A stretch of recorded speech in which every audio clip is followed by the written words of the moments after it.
Hello everyone, this is Charlotte. There's another podcast where I apparently freeze my ass off because it's like 0 degrees. It's a podcast called Chatting in Cars and I talk about random topics at length while I drive, I swear, and I swerve out of traffic and in traffic and run people over. Currently driving home in the freezing fucking winter of Australia, which is horrible. It's not as horrible as maybe the winter of Alaska, but it is still unpleasant. Right, excuse my chattering of teeth and whinging because I am British. Anyway, it's a built-in mechanism. Right, my topic for the drive home whilst I wait for my feet to thaw and oh my god, it's in my bones, it's horrible. The topic for today is, or the drive home is, fear of missing out, also known as FOMO. Okay. FOMO comes when you are afraid that you will miss out on something, obviously. To the extent where you will act in particular ways to avoid missing out on something, even if it means something that's detrimental to your health, your mindset, your soul, whatever you will go out of your way to do what needs to be done in order to make sure that you don't miss out on something you perceive to be valuable, obviously. Now, what you perceive to be valuable, of course, changes with time, context, your in particular narrative, your life journey, whatever soul path you're taking at the time. This is particularly affected by things like poverty cycles as well. It is a hard lesson learnt when you come out of a poverty cycle to understand that there is abundance, you're not going to miss out, but you're so wired and conditioned by these experiences to be afraid that you will miss out. Oh my god, I just put the heater on, that is amazing. My feet are numb, it's horrible. And my shoes are wet, which is also horrible. But I'm grateful for having shoes, right? Fuck. Alright. So, fear of missing out. Now, this is where you put yourself in particular situations that could be also bad for you. Say you're in a horrible relationship and you're worried about losing that person. That's not the great thing about being in that relationship. Because particularly if that person is a toxic asshole. Oh my god. You're setting yourself up for a fall because you're sitting in a relationship which you know is bad for you. It's not going to get any better. Even if you ask this person to change, even if you've done your best to cope with the situation, you've dealt with the toxicity and stuff, you're still in a codependent relationship, right? So the fear of missing out part comes from when you're afraid of losing that person because circumstances might change. You might not be able to understand or be able to react appropriately to the changes which would occur if you did leave them. Now, a lot of people are afraid of change. That's normal. This fear of the unknown. That is a human survival instinct kicking in. That is saying, I'm not sure if I could survive what's coming. Which is okay, but bearing in mind, these are just people. I mean, it sounds a bit inhuman really in itself, isn't it? But it's not like someone's coming with you at you with a knife or something. It's like you will survive this, it will hurt your feelings for a bit, you might have to rearrange your entire existence. I mean, mine completely dropped out the arse when I left my ex-husband, but at the same time, the fear of missing out, or the fear of change as well, can lead to some horrible experiences if you have to stay in these situations which are not best for your health and mindset or anything like that. Like if I had stayed with my ex-husband despite him wanting an open marriage, I know the emotional, psychological damage would have been worse than if I had left. So I weighed up my options and I left. Bearing in mind, in not the best circumstances, I can show you. But if I had gone with my, poverty mindset, fear of missing out mindset, I would have been stuck with this person who would have spent God knows how long essentially participating in my enabling of him psychologically abusing me through fucking whoever he wants in front of my face, and I would have to be okay with this because I already agreed to it. It's like, oh yeah, sure, go ahead. Whether I understood the ripple effect or the emotional damage which could have come from those experiences or not when I agreed to it, if I had agreed to it, I would never agree to it. There's no way you could have gauged that until you actually come to the experience. You will never know what you're going to be facing. Even in the field, soldiers know that. If you can plan your life away, and essentially you are, before you actually get in the field, you'll never know what you're facing because circumstances change. And even then, in the middle of a fight, you're going to have to adapt, aren't you? I mean, isn't it like the Canadian Army or something like that? Adapt, improvise, overcome, or something like that. They're amazing. Anyway, I'm just saying. So, I think it's the Mounties or something. It's someone like that. It's Canadian. I don't know much. But you know, it's people are too afraid to take the jump that they don't bother. You know, like trying new things and stuff like that because they're afraid that if they have to let go of something, they're not going to get it back, or they're not going to get something better, or the circumstances could be worse if they let go. This is why we stick in old relationships that we've outgrown, or in jobs that we hate, or, you know, we hang around people that we don't like, but we hang around with them because we've known them this long. And it's not particularly bad people maybe, but you know, just ones you've outgrown. They don't serve any kind of real connection anymore. You're just hanging around each other because you've known each other this long. You've got nothing in common. They don't have any real, you know, they've got value because they're human and you're nice to each other, but it's not really any kind of deep emotional connection anymore. You know, you've known each other forever. So, you know, fuck it. But is it helping you grow in any way? Or is it just, you know, it's extra clutter, isn't it? I mean, who's that woman that does the sorting out, the declutter and like decluttering your house? It's like at some point you're going to have to declutter your life. Otherwise you're just hoarding shit and it doesn't serve a purpose and it just drags you down. And not in a horrible kind of I'm devaluing humans kind of way, but you'll find yourself being, you know, busying your life, overly burdening yourself, trying to please people that just don't serve any kind of purpose or value in your life. They're not helping you, you're not helping them, you're just doing it because this is what we've always done.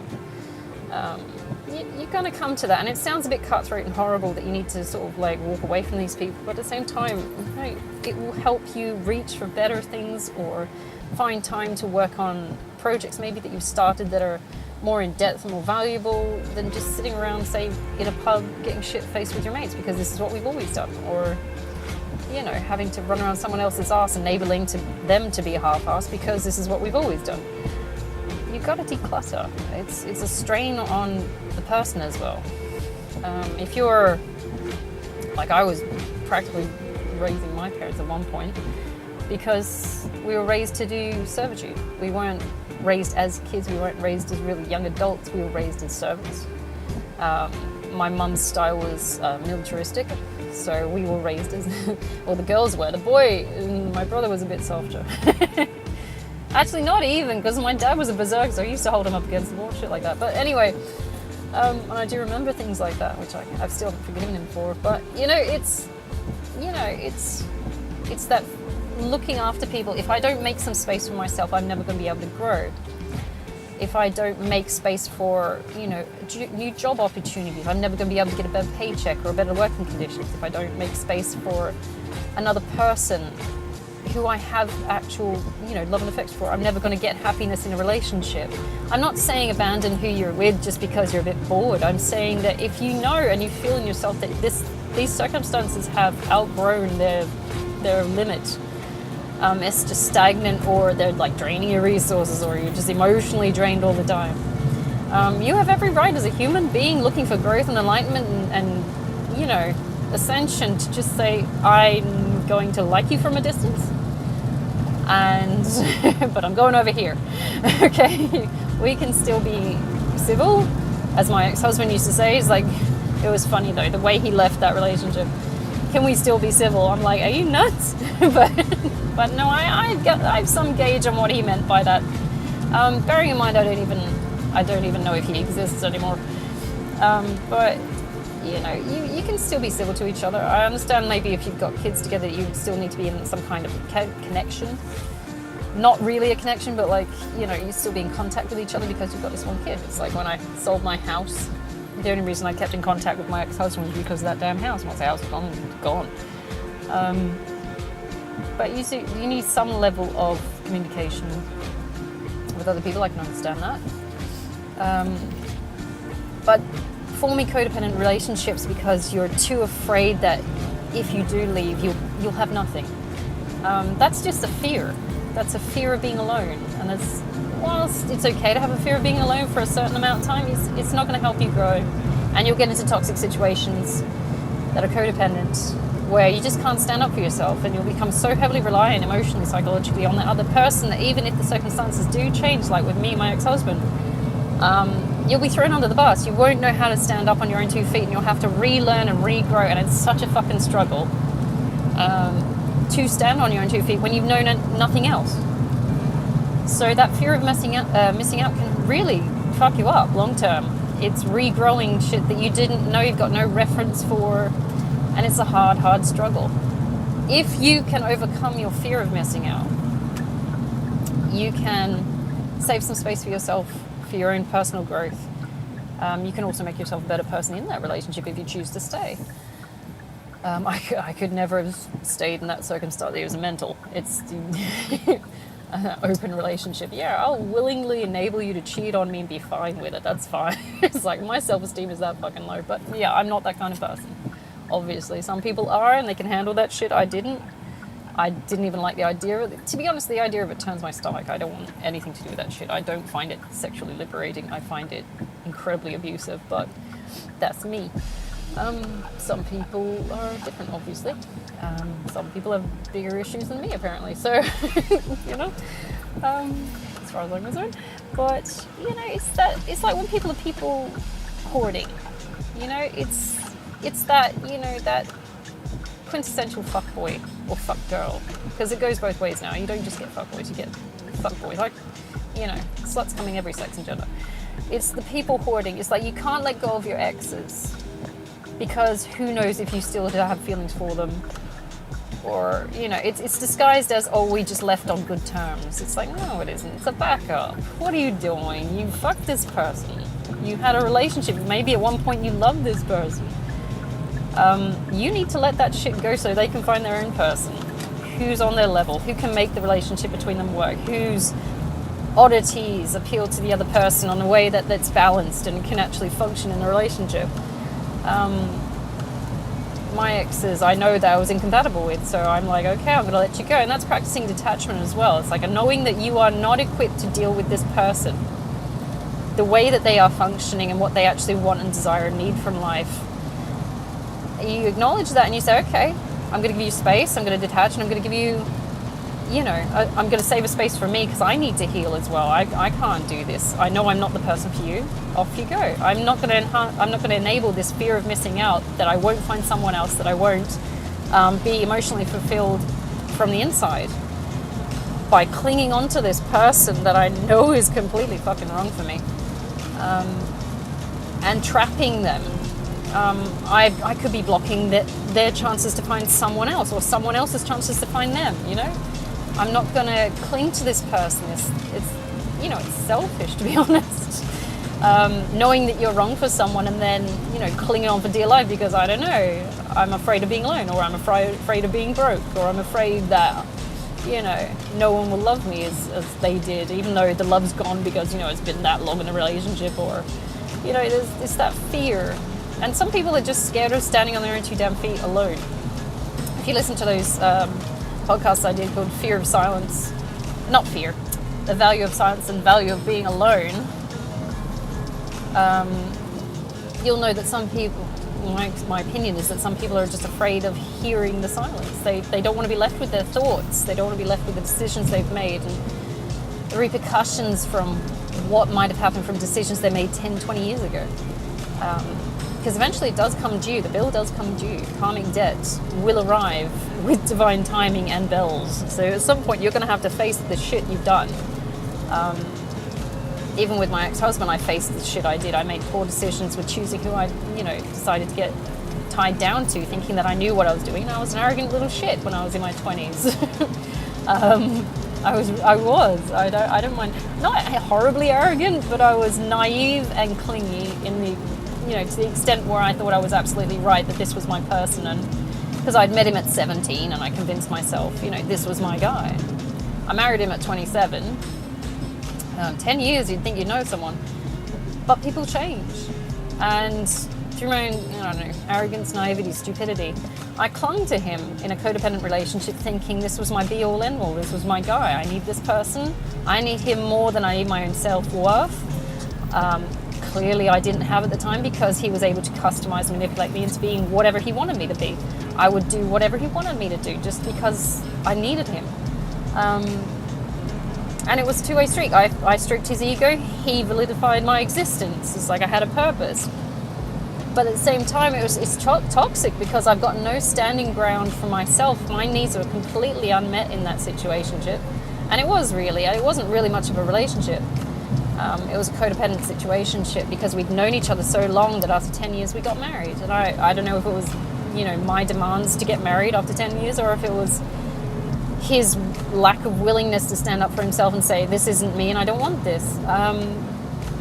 But it fucked us both in the long term. And the rebuild that came after finally leaving and realizing we're not compatible is fundamentally horrible. I mean, you think about it, it's much like when you ever watch that Harry Potter movie where he breaks a bone and then the bones disappear and you've got to grow it back with skeleton juice or whatever it is. I know it's a pretty vague reference. But you start with nothing and you've got no real reference point and you've got to, click clack all your bones back together and then build some skin and then, actually it's more like Fifth Element really when they regrow that. Anyway, I'm not going there. Go and watch The Fifth Element, it's an amazing movie. Bruce Willis. Why does he live in the vents? Or is that just, an other movie? Christmas movies. Anyway, different story.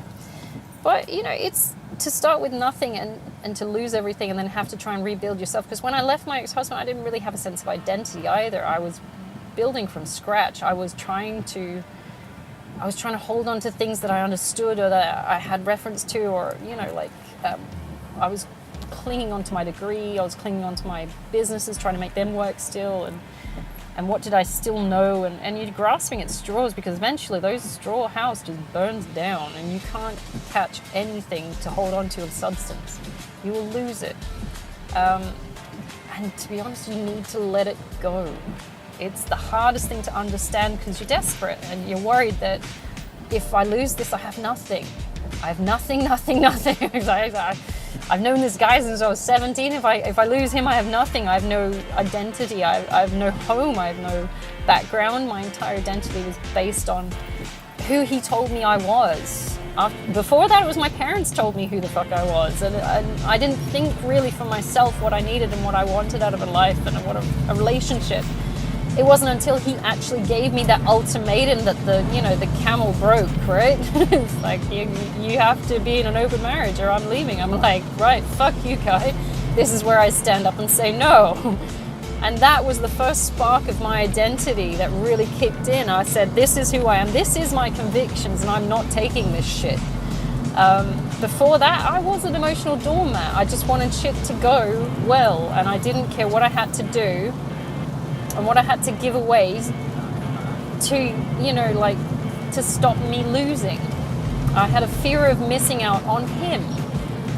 And to be honest, by the time I got to that point of that ultimatum, him was nothing. He was worth nothing. I was so angry and frustrated with how much he had controlled and manipulated me into, complying with this situation where was I happy? Kinda and not. I was happy because I had validity, but I wasn't happy because I had no sense of self. No self-value. I put myself at risk of being manipulated, and it was horrible because when you come out of that and you've got nothing in your hands, nothing tangible, you don't quite know where to go from there. And I just floated for 2 years. To be honest, I still worked. I still, I went on holiday and stuff like that, but I was on complete autopilot for 2 years. I just didn't know what I wanted to do with myself. I didn't know what I wanted to do with my life. I didn't know who the fuck I was because, everything I'd known was gone. All because I had sacrificed myself trying to hold on to this fucking thing that was going to collapse anyway, this ultimate tower moment. If you're talking about tarot terms, of course. You ever look at the tarot card? It's a couple falling out of a building, a tower that is on fire. Very similar to the meme of the dumpster that's on fire that's floating down the stream. I find it's like, yes, I can see the links. The signs, the synchronicities, they're amazing. But, it felt like that. Everything was gone by the time the smoke had cleared and the rubble was down and he'd fucked off. He'd up and left with, I assume, someone else because he seemed he's pretty eager to go. He didn't give a fuck. He was north of the river, right? He's off doing his own thing, and he ghosted me pretty much. And I'm like, right, okay, so here I am. I have nothing. I don't know what I'm doing. I don't know where the fuck I'm going. I don't know what to do next. What do I do? And this is the perfect stage to start regrowing and formulating things the way you want them. And people are so afraid. They see the negative. It's like the tarot card death, right? The death tarot card. They see death and they shit their pants. They're like, oh my God, it's death. It's like, no, because the reverse of death is rebirth in tarot. People freak the fuck out. And with every upright death tarot card comes the reverse rebirth tarot card. It's a link. It's like, because we're all in a cycle. Nothing ever fucking ends. You just rebuild. You might rebuild completely different. You might in a different form with different people in a different country, and you know, you might do an Aunt Pat like my family did. She went, I don't like this wife. Fuck this, I'm escaping to Switzerland and I'm eloping with a guy called, what was his name, Renato or something like that. And they went off and had 2 kids. Her rebuild moment was completely different from the East End London, basically squalor that she'd grown up in. She fucked off to Switzerland. She's like, fuck this, I'm gonna go live in a chocolate box life. Fuck you lot. Which ultimately I said hats off to her. I'm like, that sounds ideal. But yeah, I mean, people are so afraid of letting go. I mean, if you can understand and see that what you're leaving is absolutely worth it, I can understand why the fear. But at the same time, if you're leaving something and you know you're holding on to it just for the sake of saying you have something and you're afraid of the alternative, being that the alternative is, I might have to think for myself, then you're just shooting yourself in the foot, really, aren't you? You know, it's afraid of growing as well in the same breath. So your fear of things dying is the same as I'm fear of change, fear of growing, fear of the unknown. You got to look at it more optimistically. It's like, yes, you might have lost this job, but think about what could come afterwards. I mean, yes, it might go tits up. You might be unemployed for a bit, but you're going to work harder and you're going to put more effort in and you're going to get a better job because you've got that thrust in you now. Because you're like, all right, I put a fire under my ass because now I am running out of money and I need to get my ass together. Stop looking at it so negatively. Although I am a bit of a hypocrite because I absolutely died when I had to leave my husband. So I was not ready. I didn't feel ready. I wasn't ready. I knew that this was the straw that broke the camel's back and this was it. This was the bar. You hit the bar. Because I couldn't stay if I wanted to. It was the absolute, you know, deal breaker, snap everything, you know.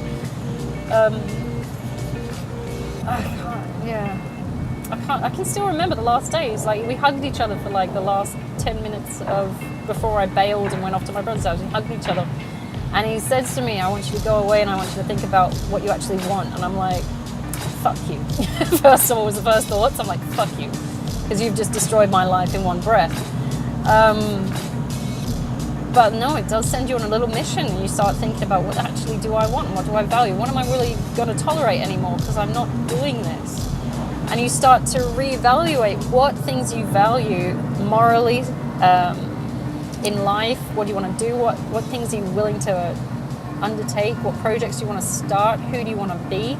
And you can completely reshape and reshift your life. It's like, what kind of a person do I want in the future? Do I want another husband like this? Do I even want a husband? You know, I was clinging on too much to something that wasn't for me. And I was afraid because I'd built my, you know, landslide all over again, isn't it? It's fucking landslide. Built my life around you. And it was because he got me young as well. The lyrics to that song, Fleetwood Mac, are very fucking poignant. It's like, got me young, I built my life around, you know, I don't know what the fuck I'm going to do with myself because he just fucked off like that. And, you know, it's wonderful. And the amount of people that song touched, I'm wondering, I'm not surprised that it was so popular. Because we tend to do this as humans. We're afraid of change, we latch on and we hope for the best and we build our life around it, we put everything into it, and then something goes wrong or it ends, or, you know, and we're afraid because we don't know who we are after that because the game changed. And to be honest, the game can be changed for the better, to be honest. Think about how many Cinderella stories there are in the world. Cinderella stories. And it goes both ways. It's not just girls, boys get it too. Come on. let me upgrade your life. Isn't that a Beyonce song or a lyric? Everyone gets looked after, but if someone's not there to help you get to where you, and I don't think you should rely on people actually, because you set yourself up for a fall by heavily relying on people to save you. It's not going to happen. Anyway, as an adult, you can rebuild your life as you deem fit. And the more I think about it now, because I just left an ex-boyfriend about 2 years ago now, roughly. I think, I don't know, I lost track. I don't really care. But I ain't going back. That's like when people ask me, when did you start being a vegetarian? It's like, I forgot. I don't know. I wasn't really keeping track. Sometime a few years ago. It's been a while. If I had, like during our breakups, I was sitting there going, it's been a month and I haven't made contact. And it's like, you build that codependency up. But this final breakup, I'm like, I don't care. I don't care how long it's been. So I'm not going back. It's done. You start feeling bad during the minor breakups. You're like, But in this one, I'm like, nah, I'm good. I'm pretty sold on this. It's good. But you're afraid to miss out. You're afraid that you've missed your chance, that the one got away. And I know, looking back at these two that I've left, I'm going, these are not the ones that got away from me.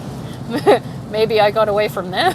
It's like, the benefit has to outweigh the cost. I'm saying, is it a wise investment? This person you claim to, you cannot live without. This person that you pined for. Is it worth it? Not really. How do you know? I met them. And that's the dangers of putting people on pedestals, isn't it? You're like, when you really, you date the reality of it, you're like, holy shit, what the fuck was I thinking? This is not what I bought. This was not what was advertised. I feel like I've been conned. But yeah, you can't be too hard of them, because maybe we put them, under the microscope too much, and we're putting too many expectations on them, and we want them to be these pumped up people that we think they are, but in reality they're not. So I can't really hold a grudge on that one, because I saw what they were on the inside, and I said, okay, I can pump this up. To my head, and I was like hyping them up in my head, and I'm sitting there hyping them up to other people and go, this person's awesome. And when your family hears how wonderful this person is, you're like, oh no, this is what I think of them. But that's the thing, it's like, we need to meet people on the level that we find them at. Stop trying to make them better people. Stop trying to be nice to make them better people than they are willing to be. I'm not saying they're overtly evil. I'm saying that he has issues. Both of them had issues. I have issues. When those issues collided, it was a clusterfuck of what the fuck. That just didn't work. Didn't work in my favor. It might have worked for them for a bit, but it didn't work in my favor. So you start reevaluating. You say, okay, if I engage in FOMO, I'm going to be stuck with someone who is not a match in circumstances that are not ideal, which could be contributing to my trauma further. Am I acting out of fear in staying or leaving? You've got to look at your modus operandi. Would it be best if I stay? Would it be best if I leave?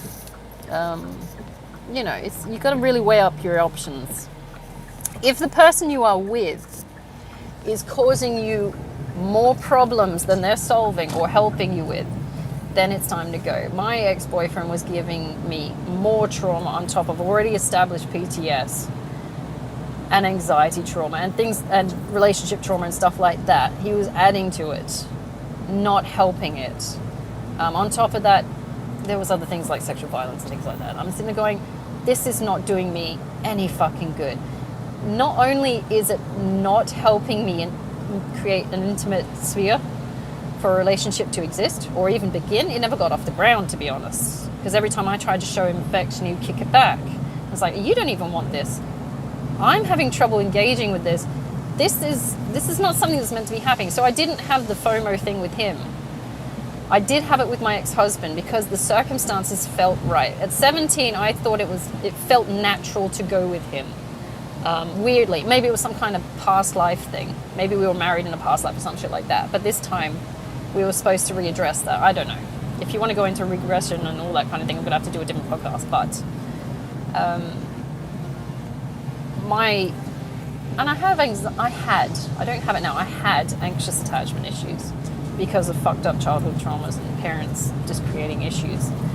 So there's a whole, psyche to address before you start even looking at what was the person doing that I'm willing to marry that would make me get too overly attached to them that I can't leave, that I would base my entire existence about them. I had known him half my life. By the time I divorced him, I had literally been with him half my life. I met him at 17, I divorced him at 34. It was final. Half my life was gone, and I'd spent it with him. And I thought it had been a good life at the time, and the divorce and all the ultimatums and everything came completely out of the blue. I thought we were okay. So I was shocked when he started having conversations about this. I'm going, well, this isn't you. I've known you since we were 17. I don't understand where these are coming from, why this is happening, why are you doing this to us? I thought we were going to do this, and you've got this idea in your head, you think you know where you're going, but suddenly it'll just snap. One person will turn around and say, I need you to do this for me. The worst thing is when they turn around and say this, I need you to do this for me. Otherwise, A, I'm leaving, or B, you don't love me. It's like, no. Me not agreeing to fucking, letting you fuck other people in my presence does not mean I don't love you. What it means is I respect myself and my morals and my perspective and my safe place enough to say, I can't stay for this treatment. If you want to go out and fuck people and be an asshole and selfish shit like that, treat your body like a fucking sewage, that's you. I wanted that relationship, that good, solid, wholesome relationship, clean relationship. It was the safety in that relationship, or the idea that I could have got that from him, that kept me there so long as well. It wasn't just a case of, I'm going to deify this asshole and I'm going to worship him. I mean, I did worship him with my body, go, damn, yeah, right? But it's one of my favorite hobbies. But, I'm not going to, I'm not going to sacrifice myself to make you happy when I know that this is going to damage me further. And that's what threw the weight off on the scales. It's like, I can't do this. My fear of missing out was completely dispelled as soon as he gave me that ultimatum. I'm not that kind of a person. I can't do that. I'm not designed to do that. I'm not designed to cheat, to be honest. I find the whole fucking thing repulsive. Which is a good for some and bad for others. If you want that open relationship and you can handle that other people are going to be fucking the person you supposedly love, who supposedly loves you back, but they're willing to fuck other people, it's weird. These are the same people that can detach sexually and emotionally. I can't. Everything's related. I can't have sex with someone and not develop feeling for them. It's just the way I'm designed. I'm trying to understand it myself. I'm sitting there going, because I look at it objectively and going, but there must be a way, because like hookers and stuff, right? There must be a way you can emotionally detach and just get on with it. But I can't. I don't know why. I'm just not wired that way. But yeah, I mean, that was the thing that broke the camel's back, my fear of missing out. I was also willing to drop my uni degree and stuff to compensate. I knew that I had to throw my business.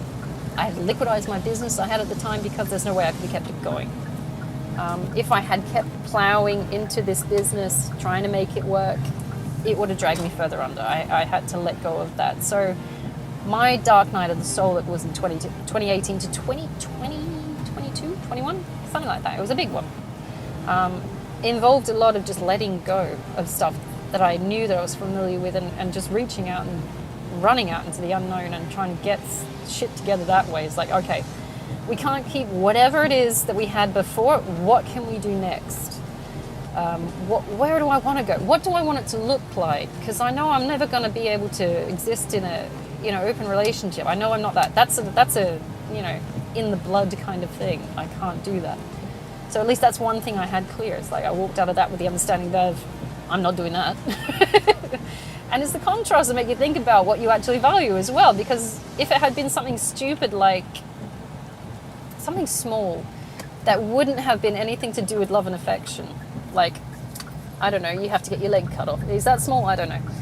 But in order to be with me, you have to, donate your organ. I'd be like, well, would I have let him do it to me at the time? It's like, you have to give me a kidney. you know? I mean, first of all, I have that thing where I just don't do ultimatums. I'm instantly going to turn against you if you give me an ultimatum. I'm not saying, you know, ultimatums like you have to choose between me and the chocolate bar. I'm talking about ultimatums in life. It's like, do not ever give me a fucking ultimatum because I'm instantly going to turn against you. And you and I both know this, and I will instantly know that you have ended this relationship if you pull that shit. You have chosen to. Like, he knew that I would react that way. He knew. He knew. He was just arrogant. He assumed that I would be okay with it because he thought he had conditioned and trapped me into that sort of, you have to be okay with this because I said you will be okay with this sort of shit. And I'm going, well, actually, fuckboy, no, I'm not okay with this. And I never will be. And I knew that enough about myself to know that it outweighed the FOMO. And I know I keep going back to the same references, and I'm so sorry, but you guys must be getting bored by now. But we look at the things that have happened most recently to us for understanding, because, you know, these are the ones that are freshest in our mind. Maybe these are actually relatable, I don't know. I mean, how many of you are facing similar circumstances? I hope you don't have to be honest. It's a horrible, cruel experience, and it absolutely destroys you. But you can always rebuild. And you can rebuild knowing the background of what you don't want. These horrible experiences that shape where you go, your direction. Because people are naturally pain avoidant, aren't we? If you've touched a hot stove, you'll know again not to fucking touch it, won't you? It's like, ow, that hurt. I'm not doing that again. I'm not going there again. And how many times you have to touch that hot stove to actually get the lesson can take a bit. Maybe you break up with someone 6 times.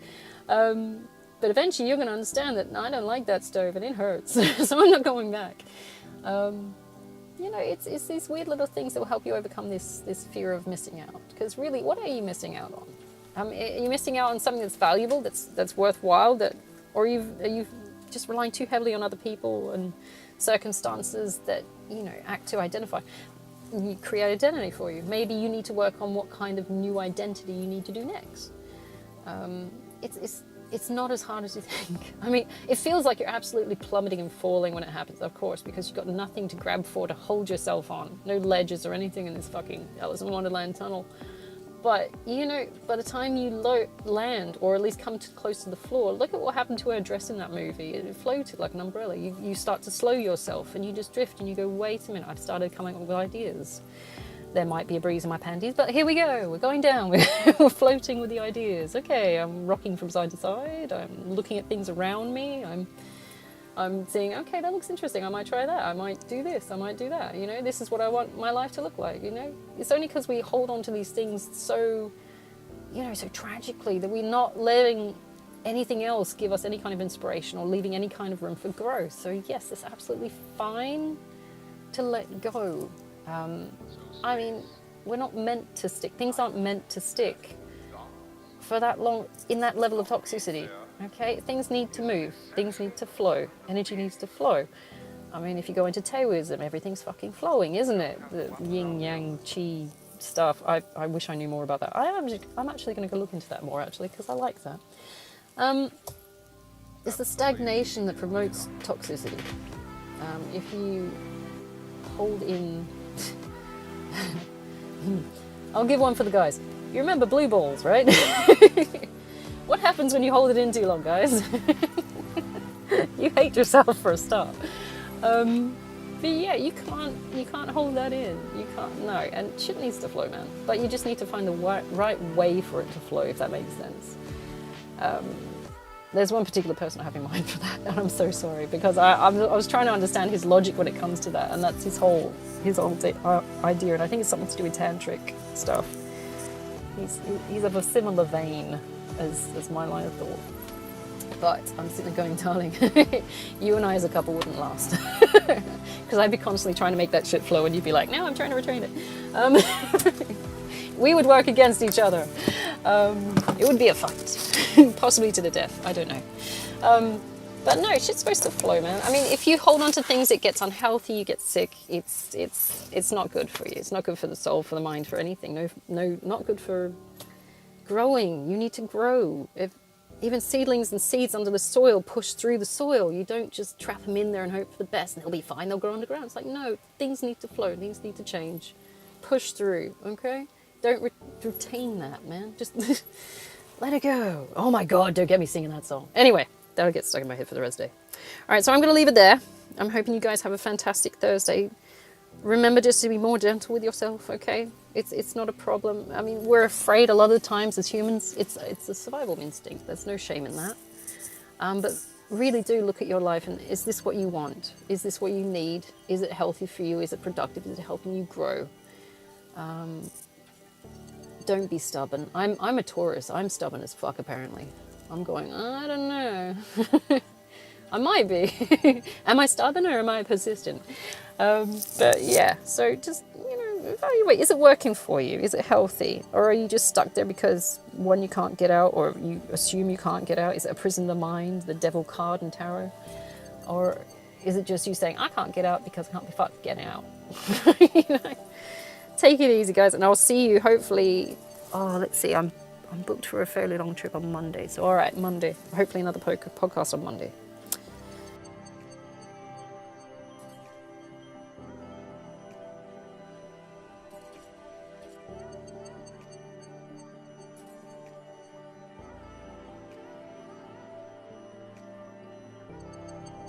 When you hear music, what you really hear when you hear melody is the interval between one tone and another. The steps, as it were, on the scale. It's the interval. So in the same way, in the intervals between this year's leaves, last year's leaves, this